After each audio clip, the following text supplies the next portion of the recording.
Je vais vous raconter l'histoire d'un monstre. Un monstre qui prêchait la mort au nom de Dieu. Un monstre qui crachait sur des êtres humains parce qu'ils priaient différemment. Un monstre qui se réjouissait quand des innocents souffraient. Ce monstre, c'était moi. Et le fait que je sois assis devant vous aujourd'hui, transformé, en paix, rempli d'amour pour ceux que je haïssais, n'est pas le résultat de ma bonté. C'est le résultat d'un miracle. Le miracle d'une petite fille de 10 ans qui a fait pour moi ce que je n'aurais jamais fait pour elle. Je m'appelle Bilal, Bilal Rachid. J'ai 36 ans. Je suis pakistanais, de Lahore. Et avant de vous raconter comment Dieu m'a trouvé, je dois vous raconter dans quel enfer j'ai grandi. Parce que les monstres ne naissent pas monstres. On les fabrique, pièce par pièce, mot par mot, haine par haine, jusqu'à ce qu'il ne reste plus rien d'humain à l'intérieur. Lahore est une ville magnifique et terrible. Magnifique par son histoire. La vieille ville moghole avec ses portes monumentales, ses mosquées grandioses. La Badshahi Masjid, le fort de Lahore, les jardins de Shalimar, est terrible par sa violence. Lahore est l'une des villes les plus dangereuses au monde pour les minorités religieuses. Pour les chrétiens en particulier. Et c'est dans cette ville, dans cette violence, que j'ai grandi. Mon père, Rachid Khan, était un petit commerçant du bazar d'Anarkali. Il vendait des tissus. Un homme modeste, peu éduqué, mais profondément religieux. Le genre d'homme qui récitait le Coran sans le comprendre, puisqu'il ne parlait pas arabe, mais qui considérait chaque mot comme sacré, et qui considérait que tout ce que le mollah du quartier disait était la parole de Dieu. Le mollah de notre quartier s'appelait Maulana Tariq. Un homme imposant, avec une barbe qui lui descendait jusqu'à la poitrine, un turban noir et des yeux qui brûlaient d'une colère perpétuelle. Maulana Tariq appartenait à un courant radical de l'islam sunnite déobandi, un courant qui voyait des ennemis partout. Les chiites étaient des hérétiques, les ahmadis étaient des apostates, les soufis étaient des innovateurs, et les chrétiens étaient le pire de tout. Les chrétiens étaient des blasphémateurs, des adorateurs d'idoles, des agents de l'Occident, des parasites. Chaque vendredi, dans la mosquée de notre quartier, Maulana Tariq prêchait la haine avec une éloquence qui faisait frémir. Sa voix, amplifiée par les haut-parleurs, portait au-delà de la mosquée, au-delà de la rue, au-delà du quartier. Et ses paroles étaient du feu liquide, du poison enrobé de miel coranique. Il citait des versets, des hadiths, des fatwas, et tout cela convergeait vers un seul message. Les chrétiens sont l'ennemi. Les chrétiens doivent être combattus. Les chrétiens ne méritent pas de vivre parmi nous. Mon père buvait ces paroles comme de l'eau sacrée, et il nous les transmettait, à mes 3 frères et moi, chaque soir après le dîner, comme un cours, comme un catéchisme de la haine. Et nous, enfants, nous absorbions, parce que c'est ce que font les enfants. Ils absorbent, sans filtre, sans critique, sans recul. Ils prennent ce que les adultes leur donnent, et ils le font devenir leur réalité. Au Pakistan, les chrétiens représentent environ 2% de la population, environ 3 millions de personnes. Et ces 3 millions de personnes vivent dans une situation que je ne peux qualifier autrement que d'apartheid silencieux. Les chrétiens occupent les emplois les plus dégradants. Ils sont éboueurs, nettoyeurs d'égouts, balayeurs de rues, des emplois que les musulmans refusent parce qu'ils les considèrent comme impurs. Et les chrétiens vivent dans des quartiers séparés, des colonies, des ghettos, souvent sans eau courante, sans électricité, sans service public digne de ce nom. Dans mon quartier, il y avait une de ces colonies chrétiennes, à quelques centaines de mètres de notre maison. Un amas de maisons en briques, serrées les unes contre les autres, avec des ruelles étroites et des égouts à ciel ouvert. Et les enfants de cette colonie allaient à la même école publique que moi. Des enfants maigres, mal habillés, qui baissaient les yeux quand ils passaient devant les enfants musulmans, parce qu'ils avaient appris, dès le berceau, qu'ils étaient inférieurs, que leur place était en bas, et que lever les yeux, c'était risquer la violence. Et nous, les enfants musulmans, nous le confirmions chaque jour. Nous les insultions, nous les bousculions, nous leur volions leur déjeuner. Nous les appelions tchouhra, un mot péjoratif qui désigne les chrétiens pakistanais et qui signifie en substance « intouchable ». Et quand un enfant chrétien osait se plaindre, nos parents disaient « c'est un tchouhra, qu'est-ce que tu veux ?» Comme si la souffrance d'un enfant chrétien était moins réelle que celle d'un enfant musulman, comme si leur humanité valait moins que la nôtre. J'ai grandi dans ce système. J'ai été formé par ce système. Et à 16 ans, quand Maulana Tariq m'a remarqué et m'a pris sous son aile pour me former à la prédication, j'étais déjà un réservoir de haine prêt à exploser. Maulana Tariq voyait en moi un talent. J'avais une voix puissante, une mémoire extraordinaire et un charisme naturel qui captivait les gens quand je parlais. Il m'a dit « Bilal, Allah t'a donné un don, la parole, et tu vas utiliser ce don pour défendre l'islam, pour combattre les ennemis d'Allah, pour faire trembler les koufars. » À 18 ans, je donnais mes premiers sermons dans de petites mosquées de la banlieue de Lahore. À 20 ans, j'avais ma propre audience. Des centaines de personnes qui venaient m'écouter chaque vendredi. Et ce que je leur disais, avec ma voix de tonnerre et ma conviction de fanatique, c'était exactement ce que Maulana Tariq m'avait enseigné. La haine, le mépris, la violence, contre les chrétiens, contre les Ahmadis, contre tous ceux qui n'étaient pas comme nous. J'étais bon, terriblement bon. Mes sermons étaient des incendies. Ils enflammaient les foules. Ils provoquaient des cris de rage, des promesses de violence. Et parfois, oui, des actes. Je ne vais pas vous mentir. Certains de mes sermons ont directement contribué à des attaques contre des familles chrétiennes. Des maisons brûlées, des commerces saccagés, des hommes battus. Je ne tenais pas les torches moi-même, mais je les allumais, avec mes mots, avec ma voix, avec ma haine. Et je dormais la nuit, paisiblement, sans remords, convaincu que je faisais la volonté d'Allah, convaincu que chaque chrétien humilié, blessé, chassé, était une victoire pour l'islam, convaincu que le paradis m'attendait au bout de cette route de sang et de feu. Comment peut-on être aussi aveugle? Comment peut-on haïr à ce point sans ressentir la moindre culpabilité? Je me pose cette question chaque jour, et la réponse est simple et terrifiante. On peut tout justifier quand on croit que Dieu est de son côté. On peut brûler des maisons quand on croit que Dieu applaudit. On peut détruire des vies quand on croit que Dieu compte les points.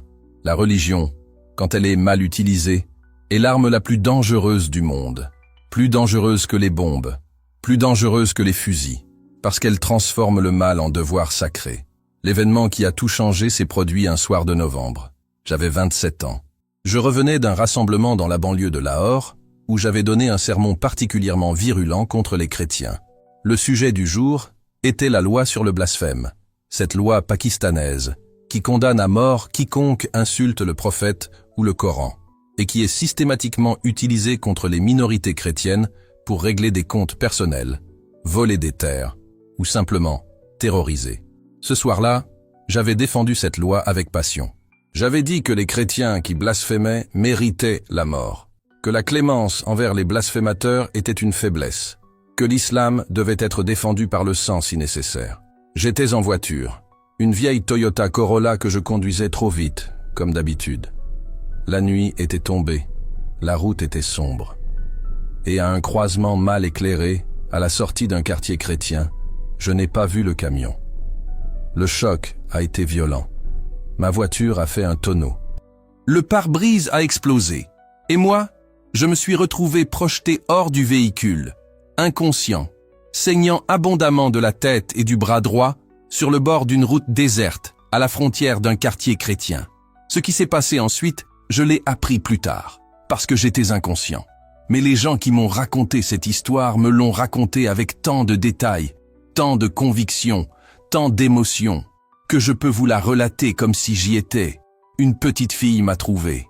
Elle s'appelait Noor Massi. Elle avait 10 ans. Et elle était chrétienne. Noor revenait de l'église de son quartier, où un groupe de prières du soir venait de se terminer. Elle marchait avec sa mère sur le bord de la route quand elle a vu ma voiture retourner, les phares encore allumés, projetant des faisceaux de lumière dans la poussière, et elle a vu un homme, allongé, immobile, couvert de sang. Sa mère a voulu passer, pas par cruauté, par peur. Parce qu'au Pakistan, quand un chrétien s'implique dans l'accident d'un musulman, les conséquences peuvent être catastrophiques. On vous accuse d'avoir causé l'accident. On vous accuse de vol. On vous accuse de tout. Et la justice, au Pakistan, n'est pas du côté des chrétiens. Mais Noor a refusé de passer. Elle a tiré la main de sa mère et elle a dit « Ami, on ne peut pas le laisser. Il va mourir. » Jésus dit qu'il faut aider tout le monde, même ceux qui ne nous aiment pas. 10 ans. Cette petite fille avait 10 ans. et elle citait Jésus à sa mère terrifiée au bord d'une route sombre, devant un homme ensanglanté qui, quelques heures plus tôt, prêchait la haine contre les gens comme elle. La mère de Nour a cédé. Elles se sont approchées. La mère a vérifié que je respirais, puis elle a appelé des voisins de la colonie chrétienne. Et en quelques minutes, 4 ou 5 hommes chrétiens sont venus. Ils m'ont porté, avec précaution, comme on porte un blessé, pas comme on porte un ennemi. Ils m'ont amené dans une maison, la maison du père de Nouor, un homme nommé Patras Mazi, un maçon, un homme pauvre, un chrétien. Patras et sa femme m'ont allongé sur leur lit, le seul lit de la maison. Ils m'ont nettoyé les blessures avec de l'eau et du tissu propre. Ils ont arrêté le saignement de ma tête avec un bandage improvisé. Et ils ont appelé un médecin du quartier, un chrétien lui aussi, le docteur Samuel, qui est venu à 3 heures du matin et qui m'a recousu le cuir chevelu et posé une attelle au bras droit. Pendant tout ce temps, j'étais entre conscience et inconscience. Je voyais des visages flous, j'entendais des voix lointaines, en ourdou, en pandjabi, et une petite voix, claire, distincte, qui disait « Jésus, guéris cet homme, s'il te plaît, Jésus, guéris-le ». C'était Nouor, agenouillé à côté du lit, les mains jointes, les yeux fermés, en train de prier pour moi. Une enfant chrétienne de 10 ans priait pour l'homme qui, quelques heures plus tôt, avait prêché sa destruction, qui avait appelé à la violence contre sa communauté, qui avait qualifié les gens comme elle de parasites, de blasphémateurs, de sous-humains. Et cet enfant priait pour sa guérison. Au nom de Jésus. Je ne sais pas si vous mesurez l'énormité de ce moment, l'absurdité divine de cette scène. Le prédicateur de la haine, sauvé par ceux qui haïssaient. Le loup soigné par les agneaux. L'ennemi porté dans les bras de ceux qu'il voulait détruire. Quand je me suis réveillé le lendemain matin, le soleil entrait par une petite fenêtre. J'étais dans une pièce que je ne reconnaissais pas. Mon bras droit était bandé. Ma tête me faisait souffrir atrocement. Et au pied du lit, il y avait une petite fille, assise par terre, qui me regardait avec des yeux immenses et qui souriait. J'ai dit, la voix rauque, « Où suis-je » Et la petite fille a dit, « Vous êtes chez nous. Je m'appelle Nour. Vous avez eu un accident. On s'est occupé de vous. » J'ai regardé autour de moi et j'ai vu les murs, simples, blanchis à la chaux. Et sur l'un des murs, une image, un poster, de Jésus, le Sacré-Cœur, avec les bras ouverts et un cœur rayonnant sur la poitrine. Et j'ai compris. J'étais dans une maison chrétienne. Mon premier réflexe a été la panique, le dégoût, l'horreur. Moi, Bilal Rachid, le prédicateur de l'islam, dans la maison d'un choukra, dans le lit d'un chrétien, touché par les mains impures de ces gens, j'ai voulu me lever, partir, fuir, mais mon corps ne répondait pas. La douleur me clouait au lit. Et Nouor, voyant ma détresse, a posé sa petite main sur la mienne et a dit « Ne bougez pas, vous êtes blessé, reposez-vous. Ammi va vous apporter du thé. » Sa main, la main d'une enfant chrétienne sur la mienne, et cette main ne brûlait pas. Elle ne me contaminait pas, elle ne me souillait pas. Elle était douce, tiède, innocente, comme la main de n'importe quel enfant. Et quelque chose, au plus profond de moi, dans un endroit que la haine n'avait pas réussi à atteindre, quelque chose s'est fissuré. Je suis resté dans la maison de Patras Mazi pendant 5 jours. 5 jours qui ont changé ma vie plus que 27 années de sermons, de prières et de pèlerinage. Parce que pendant ces 5 jours, j'ai découvert quelque chose que 27 ans de haine m'avaient caché. Les chrétiens sont des êtres humains. Je sais que cette phrase semble absurde, évidente, ridicule même. Mais pour moi, à ce moment-là, c'était une révélation. Parce que dans mon monde, les chrétiens n'étaient pas des êtres humains. C'étaient des catégories, des abstractions, des ennemis théoriques. Je ne les avais jamais vus comme des personnes, avec des rêves, des peurs, des joies, des chagrins, des rires, des larmes. Je les avais vus comme des étiquettes, tchoura, kafir, blasphémateur, ennemi. Mais dans cette maison, cette petite maison pauvre d'une colonie chrétienne de Lahore, les étiquettes ont fondu et les personnes sont apparues. Patra, le père de Nouor, était un homme silencieux et digne. Il se levait chaque matin à 5 heures pour aller sur les chantiers. Il revenait le soir, épuisé, les mains couvertes de ciment, et la première chose qu'il faisait était de s'agenouiller dans le coin de la pièce et de prier. Pas longtemps, pas bruyamment, juste quelques minutes de silence, les mains jointes, les yeux fermés, et sur son visage, Une paix que je n'avais jamais vue sur le visage d'aucun musulman de mon entourage, pas même sur le mien. Mariam, la femme de Patras et la mère de Nour, était une cuisinière extraordinaire. Malgré leur pauvreté, elle me préparait chaque jour un repas chaud. Du dal, du riz, du rôti et du chai, ce thé au lait épicé que les Pakistanais boivent comme de l'oxygène.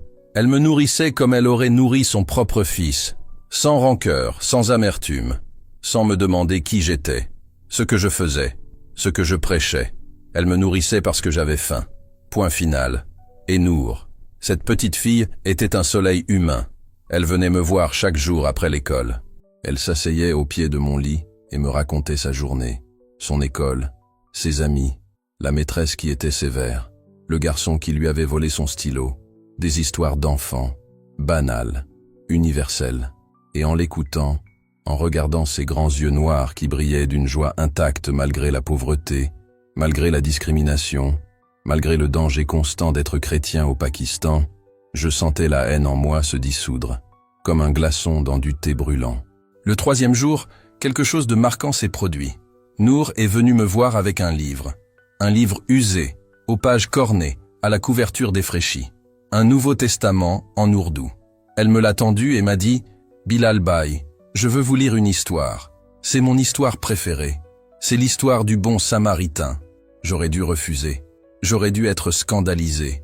Moi, un prédicateur islamique, écouter une enfant chrétienne me lire la Bible, c'était impensable. Mais je n'ai pas refusé.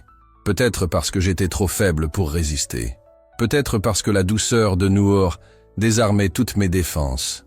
Ou peut-être parce que Dieu, le vrai Dieu, avait décidé que c'était le moment. Nour a ouvert le livre à l'évangile de Luc, chapitre 10, et elle a lu, lentement, avec sa voix d'enfant, en butant sur certains mots, et elle m'a raconté l'histoire du bon Samaritain, un homme blessé sur la route, des religieux qui passent et qui ne s'arrêtent pas, et un Samaritain, un étranger, un ennemi, qui s'arrête, qui le soigne, qui l'emmène dans une auberge, et qui paie pour ses soins. Et quand elle a fini, Nour m'a regardé avec un sourire et m'a dit « Vous savez, Bilal Bhai, vous êtes l'homme blessé, et nous, on est le Samaritain, parce que Jésus nous a dit d'aimer tout le monde, même ceux qui ne nous aiment pas. » Ces mots d'une enfant de 10 ans, prononcés avec une innocence absolue, sans malice, sans calcul, sans intention de convertir. Juste une observation simple, honnête, dévastatrice. L'homme blessé, le Samaritain. Les rôles étaient inversés.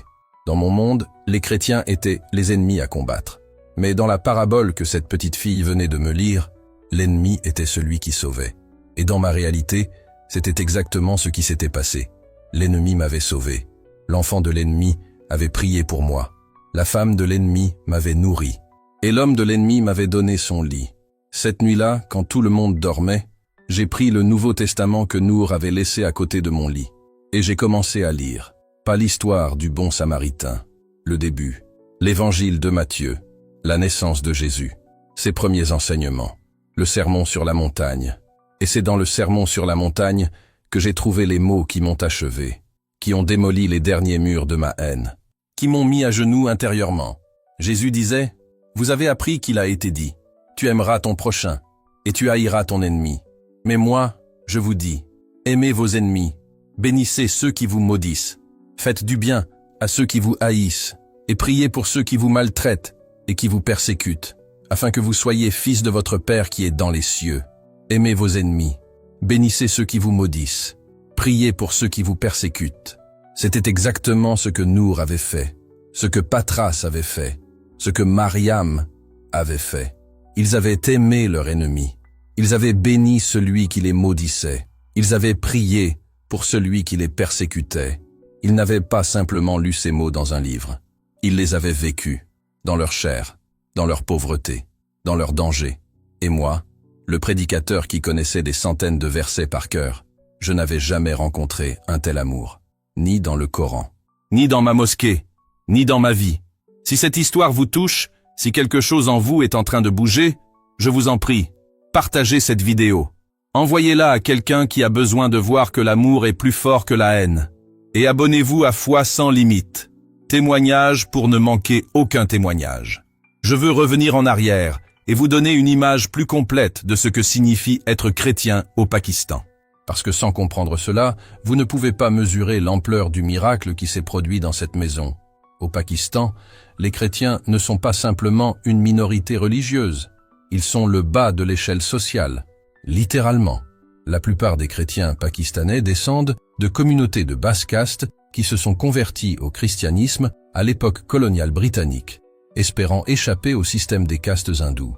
Mais l'ironie cruelle, c'est que le système des castes a survécu à la conversion. Et dans le Pakistan musulman, les chrétiens occupent toujours la place des intouchables. On les appelle chouhra. On leur réserve les emplois que personne d'autre ne veut. Le ramassage des ordures, le nettoyage des égouts, le balayage des rues. Et même quand un chrétien réussit à obtenir une éducation, un diplôme, un emploi qualifié, le stigmate reste. Il est toujours le chrétien, le différent, l'impur.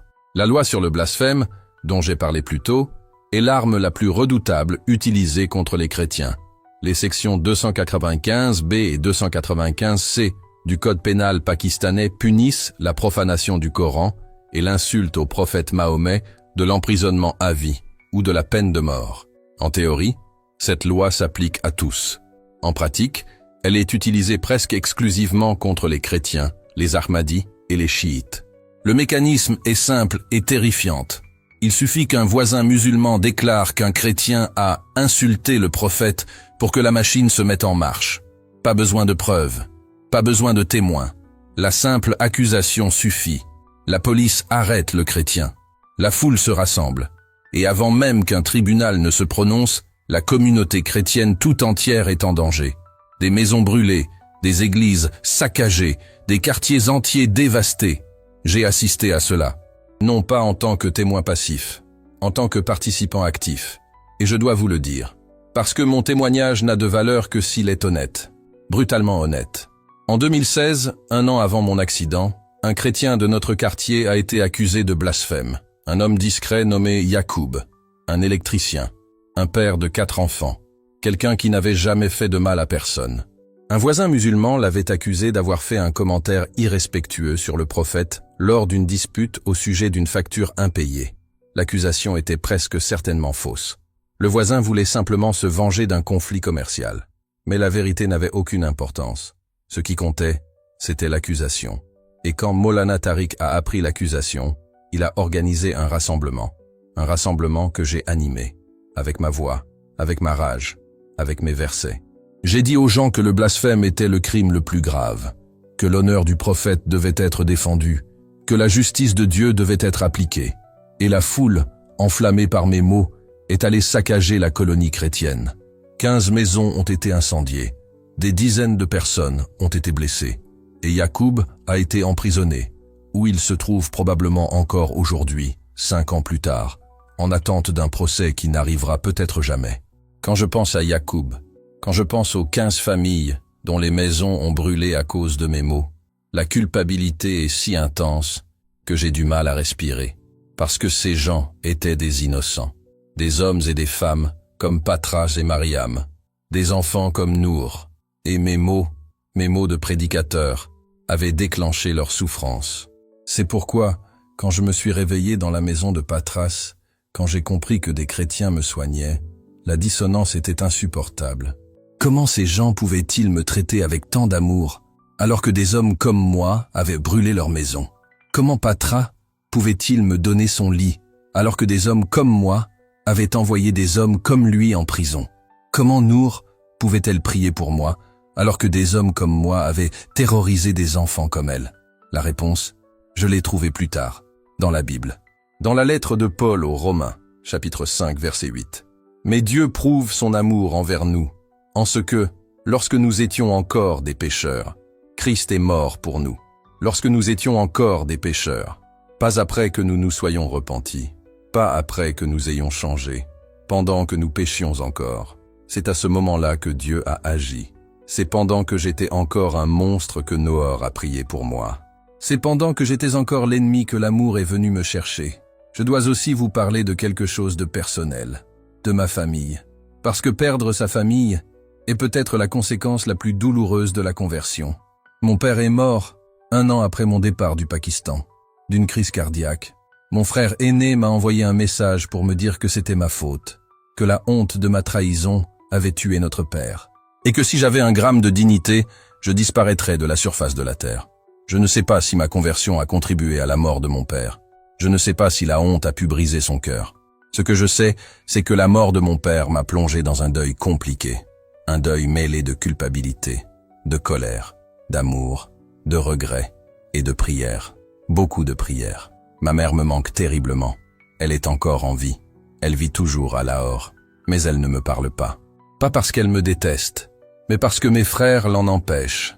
Et parce que, dans notre culture, une mère qui parle à un fils apostate partage sa honte. Et ma mère est trop vieille, trop fragile, trop dépendante de mes frères pour se permettre cette honte. Parfois, la nuit, à Genève, je regarde le ciel et je me dis que ma mère regarde peut-être le même ciel à Lahore. Et je lui parle, en silence, en ourdou. Je lui dis, « Ami, je suis désolé pour la douleur que je t'ai causée. Mais je ne suis pas désolé d'avoir trouvé la vérité, parce que la vérité m'a rendu meilleur, plus doux, plus aimant, plus humain. Et si tu pouvais me voir maintenant, ami, je crois que tu serais fier, pas du prédicateur, mais de l'homme. Je voudrais vous raconter un moment précis de mes 5 jours chez Patras, qui a particulièrement marqué ma transformation. C'était le 4e jour. J'étais assis dans la cour de leur maison, un petit carré de terre battu avec une pompe à eau manuelle et un fil à linge. Patra était rentré du travail plus tôt que d'habitude. Il s'est assis en face de moi sur un tabouret en plastique. Et pour la première fois, nous avons eu une vraie conversation. Je lui ai dit, avec toute l'honnêteté dont j'étais capable, « Patra Sahib, je ne comprends pas. Je ne comprends pas pourquoi vous m'aidez. Vous savez qui je suis ?» Et Patras, avec son calme habituel, a dit, « Oui, nous savons. Les gens du quartier vous connaissent, Bilal Sahib. Ils connaissent vos sermons. Ils savent ce que vous dites sur les chrétiens. Ma femme avait peur quand Nour vous a trouvé. Elle voulait appeler une ambulance et partir. Mais Nour a insisté. Et Nour avait raison. J'ai demandé, mais pourquoi? Pourquoi Nour avait raison? Pourquoi aider quelqu'un qui veut votre mal? Et Patras m'a regardé avec une douceur que je ne méritais pas. Et il a dit, Bilal Sahib, quand Jésus était sur la croix, les gens qui l'avaient mis là lui voulaient du mal. Les soldats, les prêtres, la foule. Ils riaient, ils crachaient, ils insultaient. Et Jésus a dit, « Père, pardonne-leur. » Il n'a pas dit, « Père, détruis-les. Pardonne-leur. » Et si Jésus pouvait pardonner à ceux qui le tuaient, alors moi, Patras, un simple maçon, je peux bien vous donner mon lit quand vous êtes blessé. Ce n'est pas grand-chose. Ce n'est pas grand-chose.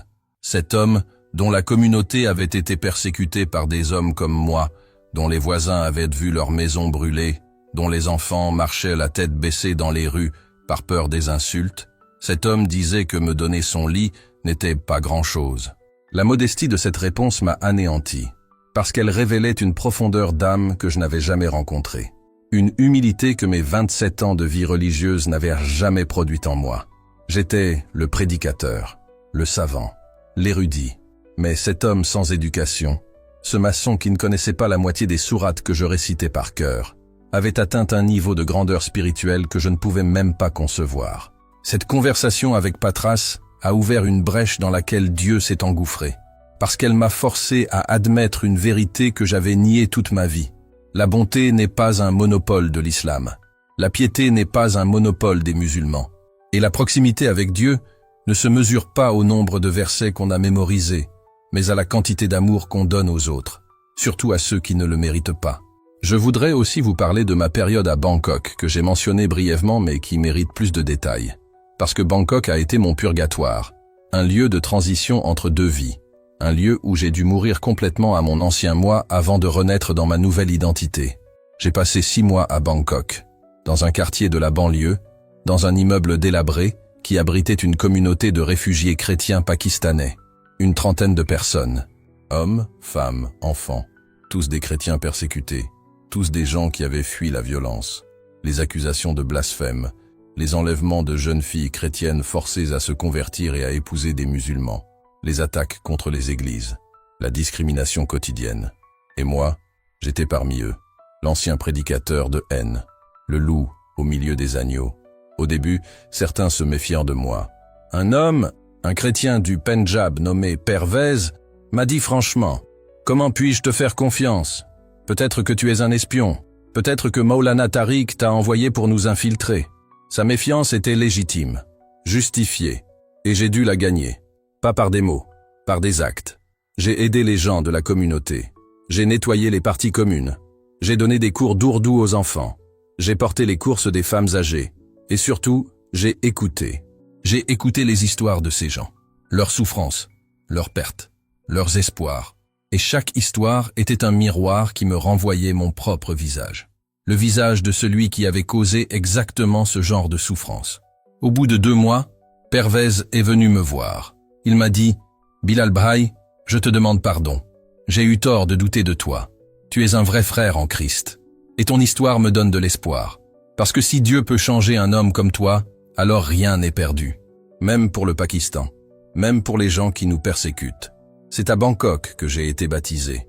Un pasteur pakistanais, pasteur Asif, qui dirigeait la petite communauté, a organisé mon baptême dans la baignoire d'un appartement voisin. Comme tant de conversions secrètes à travers le monde. Dans une baignoire, avec une poignée de témoins. Mais l'importance du moment n'était pas dans le lieu. Elle était dans l'acte. Quand pasteur Asif m'a plongé dans l'eau et m'a dit « Bilal, je te baptise au nom du Père, du Fils et du Saint-Esprit », j'ai senti physiquement que le vieil homme mourait, le prédicateur de haine, le fanatique, le monstre, noyé, mort, enterré dans l'eau. Et quand je suis ressorti, j'étais quelqu'un d'autre, un homme nouveau, un homme lavé, un homme libre. Après le baptême, Pervé m'a serré dans ses bras et m'a dit, les larmes aux yeux, « Bienvenue dans la famille, frère, bienvenue chez toi, chez moi, moi qui n'avais plus de maison, plus de pays, plus de famille biologique. Je venais de trouver une famille plus grande, plus forte, plus vraie, la famille de Dieu.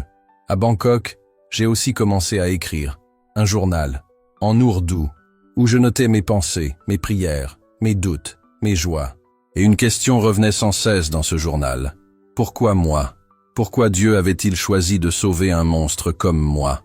Pourquoi pas quelqu'un de meilleur, de plus digne, de plus méritant? Et la réponse est venue, un jour, en lisant la première lettre de Paul à Timothée, chapitre 1, verset 15. C'est une parole certaine et entièrement digne d'être reçue, que Jésus-Christ est venu dans le monde pour sauver les pécheurs, dont je suis le premier.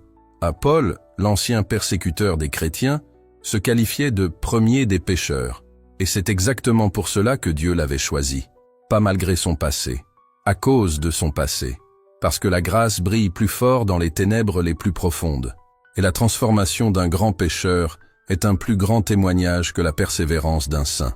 Dieu ne m'a pas choisi malgré mon passé de prédicateur de haine, il m'a choisi à cause de mon passé, parce que mon histoire, l'histoire du monstre devenu enfant de Dieu, est la preuve la plus éclatante de la puissance de sa grâce. Et si cette grâce peut atteindre le fond du gouffre où j'étais, alors elle peut atteindre n'importe qui, n'importe où, n'importe quand.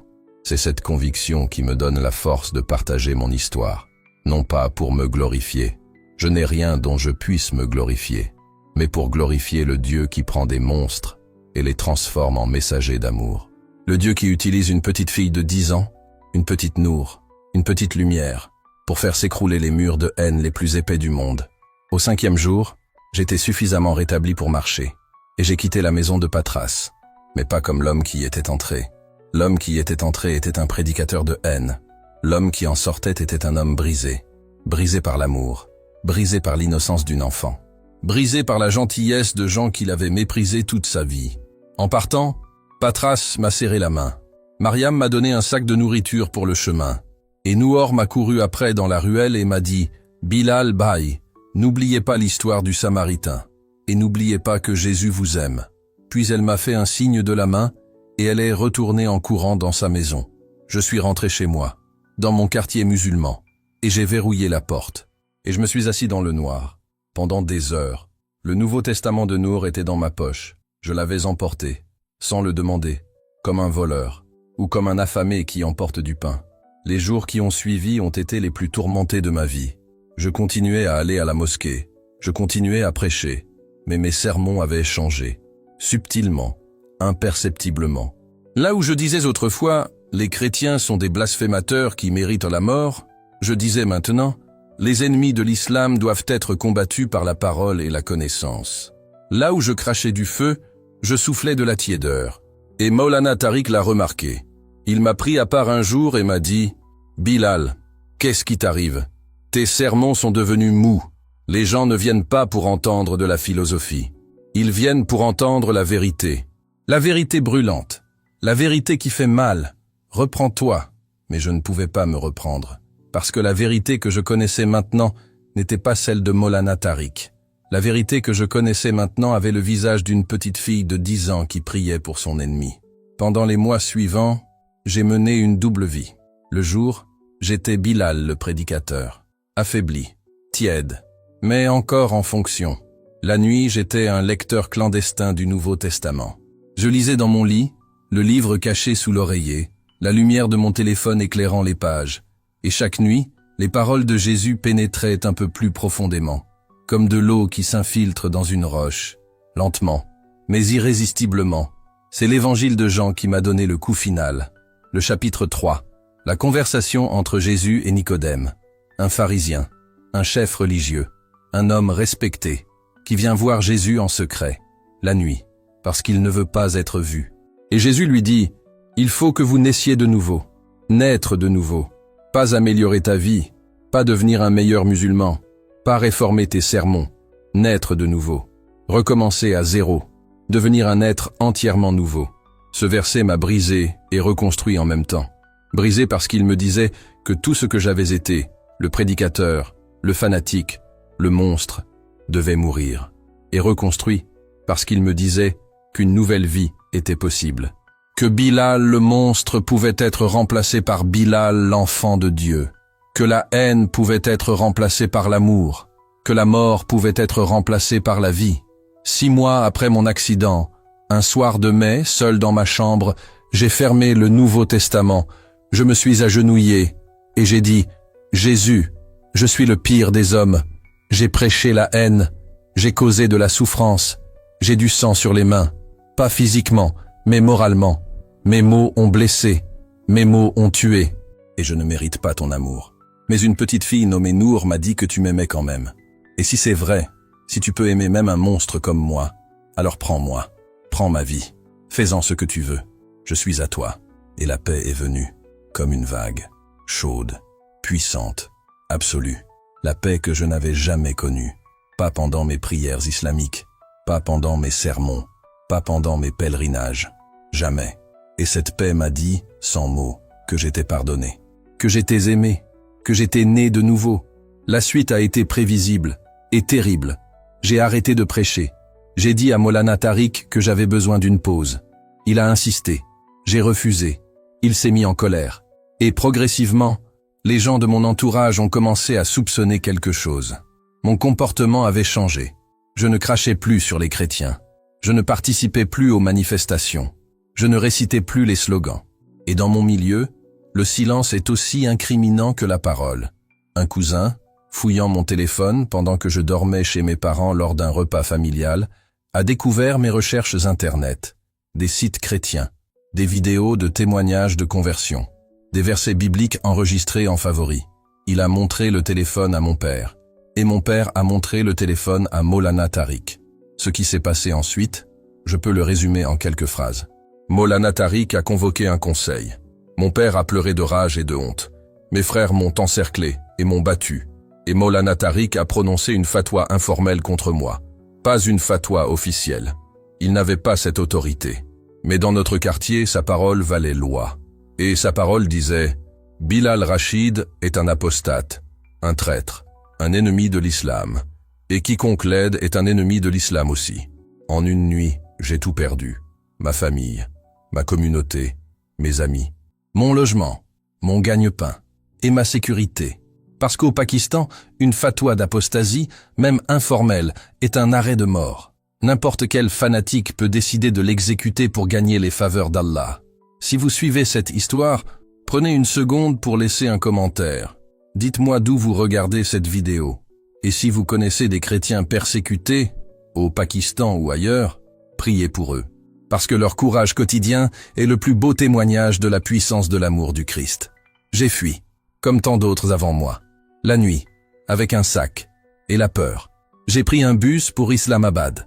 De là, j'ai contacté une organisation chrétienne internationale qui aidait les convertis en danger. Ils m'ont caché dans un appartement sécurisé pendant 3 semaines. Et ils ont organisé mon départ du Pakistan, vers la Thaïlande d'abord, où le Pakistan n'a pas d'accord d'extradition. Puis, après 6 mois d'attente à Bangkok, où je vivais dans une communauté de réfugiés chrétiens pakistanais, j'ai obtenu un visa humanitaire pour la Suisse. La Suisse. Quand l'avion a atterri à Genève, quand j'ai vu les montagnes, le lac, la propreté, l'ordre, le calme, j'ai cru que j'étais dans un rêve après des années de cauchemar. Et dans ce rêve, j'étais libre. Libre de respirer, libre de penser, libre de croire, libre d'aimer. La vie en Suisse m'a offert quelque chose que je n'avais jamais eu, le silence. Pas le silence de la peur, le silence de la paix. À Lahore, ma vie était un bruit constant. Les klaxons, les haut-parleurs des mosquées, les cris des vendeurs, les voix de la colère, et le bruit de ma propre haine, ce rugissement intérieur qui ne s'arrêtait jamais. En Suisse, pour la première fois, j'ai entendu le silence des montagnes, le silence du lac Léman au crépuscule, le silence de ma chambre le matin, quand je me réveillais sans peur, sans urgence, sans rage. Et dans ce silence, j'ai pu écouter Dieu, écouter ma conscience, écouter mon cœur. L'apprentissage du français a été un voyage en soi. Je ne parlais que l'ourdou et le punjabi, avec quelques notions d'anglais appris dans les vidéos en ligne. Le français était une langue musicale, élégante, mais terriblement difficile. Les conjugaisons, les genres, les accords. Chaque règle avait 10 exceptions. Mais j'ai persévéré, parce que le français était la langue de ma nouvelle vie, la langue de ma liberté, et aussi parce que j'avais un objectif, pouvoir raconter mon histoire en français, pour toucher le monde francophone, pour que des gens au Maroc, en Algérie, en Tunisie, au Sénégal, en France, en Belgique, au Canada, puissent entendre ce que Dieu avait fait dans la vie d'un prédicateur pakistanais. Mon travail dans l'association d'aide aux réfugiés m'a mis en contact avec des dizaines de personnes déplacées. Des Syriens, des Afghans, des Érythréens, des Somaliens, et aussi des Pakistanais, des chrétiens pakistanais qui avaient fui la persécution. Et chaque fois que je rencontrais un chrétien pakistanais, la honte me submergeait, parce que ces gens, ces frères et sœurs en Christ, avaient fui exactement le genre de violence que j'avais contribué à créer. Mes mots, mes sermons, ma haine, était la raison pour laquelle ces gens se retrouvaient dans un centre de réfugiés à des milliers de kilomètres de leur foyer. Et pourtant, quand ces chrétiens pakistanais apprenaient mon histoire, quand ils apprenaient que j'étais un ancien prédicateur radical devenu chrétien, leur réaction me stupéfiait. Ils ne me rejetaient pas, ils ne m'accusaient pas, ils m'embrassaient, ils pleuraient, et ils disaient « Alléluia ». Si Dieu peut changer le cœur d'un prédicateur de haine, il peut changer n'importe quel cœur. Tu es la preuve vivante que rien n'est impossible à Dieu. Cette grâce incompréhensible. Des gens qui auraient toutes les raisons du monde de me haïr, me pardonner et se réjouissaient de ma conversion. C'est le christianisme en action. Pas la théorie, la pratique, l'amour incarné, le pardon vécu. Et chaque fois que je vivais cette grâce, ma foi s'approfondissait. Ma conviction se renforçait, mon engagement se solidifiait. Je voudrais partager avec vous une réflexion théologique qui me tient à cœur. Une réflexion sur la notion d'ennemi dans l'islam et dans le christianisme. Dans l'islam que j'ai pratiqué et prêché, l'ennemi devait être combattu. La sourate At-Tawbah, verset 5, que les radicaux appellent le verset de l'épée, dit « Tuez les associateurs où que vous les trouviez ». Les savants musulmans modérés expliquent que ce verset est contextuel, limité à une situation historique précise, et ils ont peut-être raison. Mais dans les cercles radicaux où j'ai grandi, ce verset était universel, éternel, applicable à tout ennemi de l'islam. Et les chrétiens étaient en haut de la liste. Dans le christianisme que j'ai découvert, l'ennemi doit être aimé, pas combattu, aimé. C'est le commandement le plus difficile de Jésus, le plus scandaleux, le plus impossible humainement. Et c'est aussi le commandement qui distingue le christianisme de toutes les autres religions et philosophies du monde, parce que tout le monde peut aimer ses amis, même les païens font cela, même les animaux font cela, mais aimer son ennemi, prier pour celui qui vous persécute, bénir celui qui vous maudit, cela ne peut venir que de Dieu, parce que cela dépasse toute capacité humaine. C'est surnaturel, c'est divin. Et Nour l'a fait, à 10 ans, naturellement, sans effort apparent, comme si c'était la chose la plus normale du monde. Parce que pour Nour, c'était la chose la plus normale du monde. C'était ce que Jésus demandait. Et Nour obéissait à Jésus, simplement, joyeusement, comme un enfant obéit à un père qu'il aime. Jésus a dit, « Laissez les petits enfants venir à moi, et ne les en empêchez pas, car le royaume des cieux est pour ceux qui leur ressemblent. » Nour ressemblait au royaume des cieux, sa foi simple, son amour inconditionnel, son obéissance joyeuse, sa confiance totale. C'est tout cela qui m'a converti. Pas un argument théologique, pas un débat intellectuel, pas un miracle spectaculaire. Une enfant qui aimait comme Jésus aime et qui, sans le savoir, a accompli le plus grand miracle de tous, transformé un cœur de pierre en cœur de chair.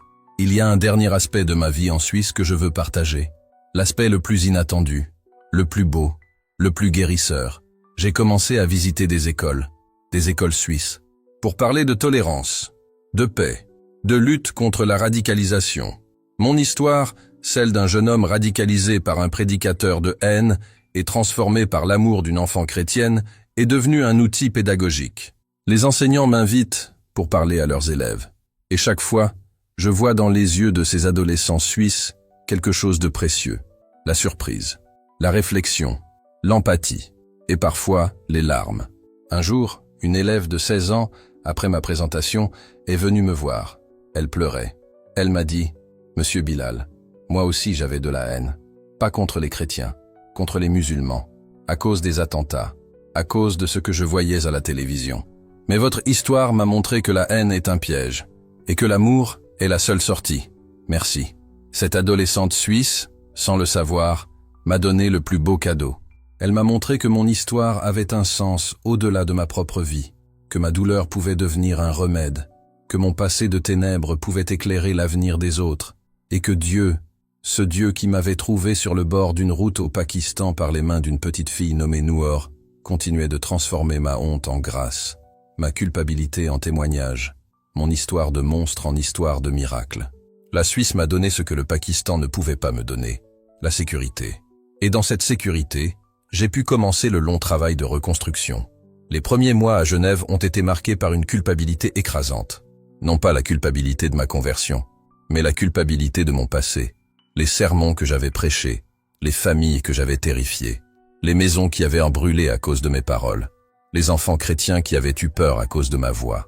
Tout cela me revenait comme une marée noire, et je noyais. J'ai trouvé une église évangélique à Genève, une communauté internationale, anglais, français, portugais, arabe, ourdou, toutes les langues mêlées dans la louange. Et c'est le pasteur de cette église, un homme d'origine libanaise nommé Pasteur Georges, qui m'a aidé à traverser cette tempête de culpabilité. Pasteur Georges m'a dit quelque chose que je n'oublierai jamais. Bilal, la culpabilité que tu ressens est une bonne chose. Elle prouve que ton cœur a changé. Un homme sans conscience ne ressent pas de culpabilité. Mais maintenant, tu dois faire la différence entre la conviction et la condamnation. La conviction vient de Dieu. Elle te montre ton péché pour que tu le confesses et que tu en sois libéré. La condamnation vient de l'ennemi. Elle te montre ton péché pour que tu te noies dedans et que tu abandonnes. Dieu te convainc pour te guérir. Le diable te condamne pour te détruire. Cette distinction m'a sauvé la vie, parce que j'étais en train de sombrer dans la condamnation, en train de me persuader que Dieu ne pouvait pas vraiment pardonner quelqu'un comme moi, que mes péchés étaient trop grands, ma haine trop profonde, mes dégâts trop étendus. Mais la Bible disait autre chose. La Bible disait, là où le péché a abondé, la grâce a surabondé, pas juste assez, plus qu'assez, débordé. La grâce de Dieu était plus grande que tous mes péchés combinés. J'ai aussi commencé un processus de réparation. Pas une réparation matérielle.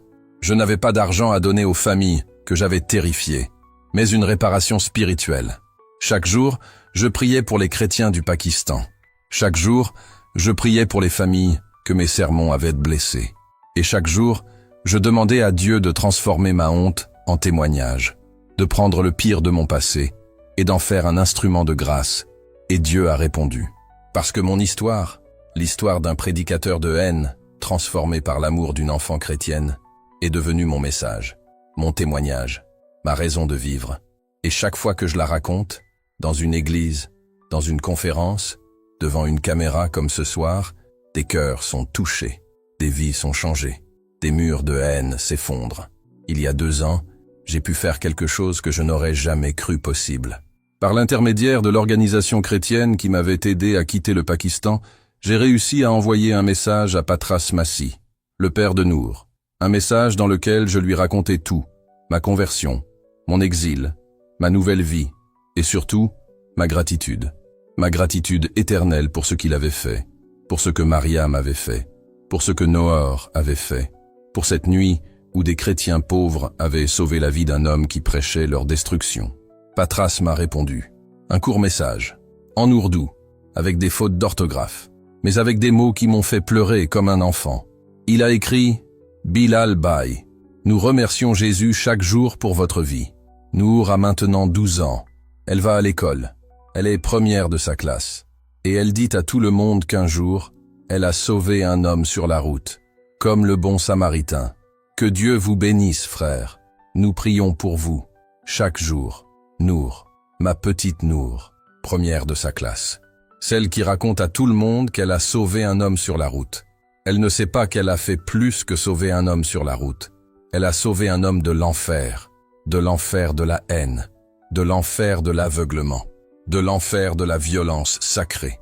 Et elle l'a fait avec la seule arme que Jésus donne à ses enfants, l'amour. Aujourd'hui, j'ai 36 ans. Je vis à Genève. Je travaille dans une association d'aide aux réfugiés. J'apprends le français. Je suis baptisé depuis 3 ans. Et chaque dimanche, quand je suis dans mon église, quand je chante les louanges, quand je lève les mains vers le ciel, je pense à Nour, à ses grands yeux noirs, à sa petite main sur la mienne, à sa voix qui disait « Jésus vous aime ». Et je sais que c'est vrai. Jésus m'aime. Moi, le monstre. Moi, le prédicateur de haine. Moi, l'homme qui avait du poison dans la bouche et du feu dans le cœur. Jésus m'aime, non pas à cause de qui je suis, mais à cause de qui il est. Et cet amour insensé, illogique, scandaleux, immérité, cet amour a fait de moi un homme nouveau. Je voudrais terminer avec un message direct pour les prédicateurs de haine, quel que soit leur pays, quelle que soit leur religion, quelle que soit leur cause. Je veux vous dire, la haine est un mensonge. La haine vous promet le pouvoir et elle vous donne la prison. Elle vous promet la justice et elle vous donne la cruauté. Elle vous promet Dieu et elle vous donne le diable. Je le sais, j'y étais. J'ai vécu dans ce mensonge pendant 27 ans. Et c'est une enfant de 10 ans, avec un Nouveau Testament usé et un sourire de soleil, qui m'en a sorti. L'amour est plus fort que la haine. La grâce est plus forte que le péché. Et une petite fille nommée Noor, dont le nom signifie « lumière » en arabe et en ourdou, est plus forte que tous les prédicateurs de haine du monde réunis. Parce qu'elle a pour elle la puissance du Dieu vivant, le Dieu qui aime ses ennemis, le Dieu qui meurt pour ses bourreaux, le Dieu qui sauve les monstres. Mon Dieu, Jésus-Christ. Je m'appelle Bilal Rachid. Je prêchais la mort des chrétiens au Pakistan. Puis une petite fille chrétienne m'a sauvé la vie. Et son Dieu a sauvé mon âme. Merci d'avoir écouté cette histoire. Si elle vous a touché, faites quelque chose. Ne la gardez pas pour vous. Partagez-la. Envoyez-la à quelqu'un. Publiez-la sur vos réseaux. Le monde a besoin de savoir que l'amour gagne. Toujours. Et abonnez-vous à Foi sans limite. Témoignage pour entendre d'autres histoires de gens que l'amour a transformés. Que la paix de Jésus-Christ soit avec vous. Et que la lumière de Noor brille dans vos cœurs, aujourd'hui et pour l'éternité. Amen.